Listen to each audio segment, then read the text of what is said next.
Hello everyone, welcome to Leetcode daily challenge. Today's problem is pyramid transition matrix. So in this problem, we are given a bottommost string and we have to form a pyramid.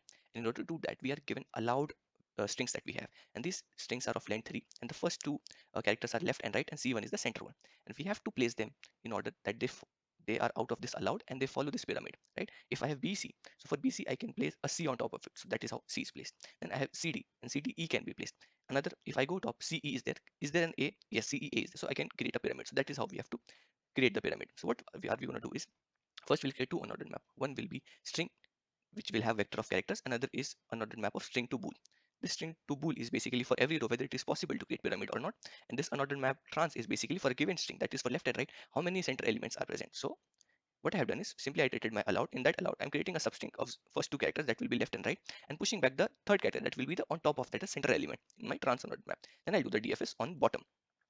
DFS, what it does is it takes a row as an input and it checks whether its size is 1. Size 1 means we have reached the topmost element and there the size will be 1 and we are good, return true.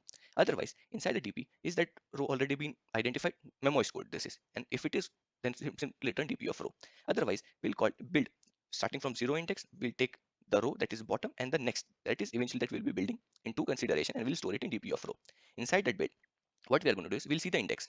If index matches row dot size -1, that is the bottom. Eventually, if you see in pyramid, every row that comes on top of each other has a one size less. So if it is at that point of time, simply return DFS whether it is true or false. Otherwise, try to create it out of it. And how we can create it, we'll see the key, that is the substring created by first two elements. And if that key is not present, simply return false. If it is present, simply iterate and try to build it. So if you'll see in next, that is initially it was empty, I try to add element to it and backtrack again, because I'll push it, I'll call this build function and then remove it out. If anywhere I found true, I will return true, otherwise it will return false. So yeah, that was all.